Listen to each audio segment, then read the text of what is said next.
মাঝে মধ্যে আপনাদের ভাইয়ার উপর আমি অনেকটা রাগ করি, অনেকটা মন খারাপ করি, কারণ হচ্ছে ও আমার একটা কথা শুনে না।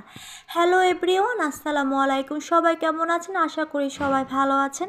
আপনারা তো জানেনই আমি মুরগি পালন করি, আর এটা কিন্তু আমার শখের একটা বিষয়, শখের একটা দিক হয়ে এসেছে।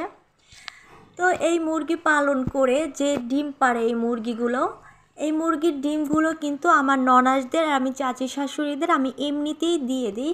আর চেনা পরিচিত যারা আছে তাদের কাছে আমি অনেক কম দামে সেল করে দেই।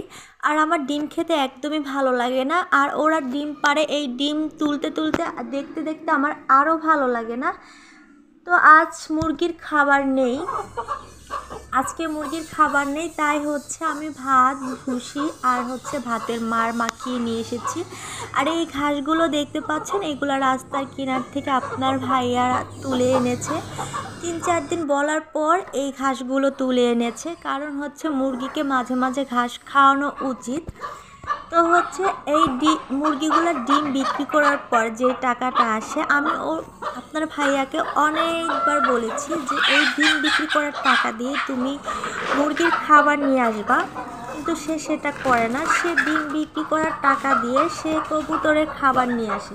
এদিকে দেখুন আমার মোরগটা হচ্ছে মুরগিকে মারছে, কারণ এটা বাচ্চার মা অন্য রুমে চলে এসেছে, এজন্য মারামারি শুরু করে দিয়েছে। আমি ঘাসগুলো ওদের ছিটিয়ে ছিটিয়ে দিচ্ছিলাম খাওয়ার জন্য। আপনাদের ভাইয়ার কবুতর পালন করার অনেক শখ, কিন্তু আমার ওই রকম কোনো শখ নেই, কারণ ওরা ডিম পারে না, আর ডিম পারলেও সেটা ভেঙে ফেলে।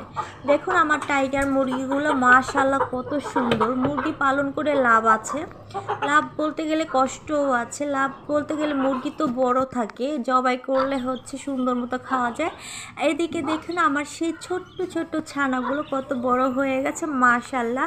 আর চারপাশটা দেখে আপনারা কিছু মনে করবেন না, কারণ হচ্ছে যেহেতু এটা মুরগি পালন করার ঘর, আর পরিষ্কার করে সারতেই পারি না। পরিষ্কার করার পর ওরা খামচে খামচে পা দিয়ে, দেখতেই পাচ্ছেন এরকম করে নষ্ট করে ফেলে।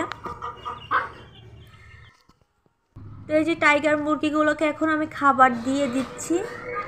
আর আপনার ভাইয়াকে আমি বোঝাতেই পারি না যে কবুতরগুলো বিক্রি করে ফেলো। আমি তো মাঝে মাঝেই 2-1টা করে নিয়ে বাজারে নিয়ে বিক্রি করে দেই, কারণ হচ্ছে আমি কবুতর পালন করতে চাচ্ছি না। কবুতরের বিল্ডিংয়ের ভিতর কবুতর পালন করা খুবই কষ্ট। ট্রেগুলো একদম ধোয়া লাগে আমার হাত দিয়ে, কিছু করার নেই। এই যে ভাতগুলো ওদের দিয়ে দিচ্ছি, ওদের আজ কোনো খাবারই নেই, সেটা আপনার ভাইয়াকে বোঝাতেই আমি পারি না।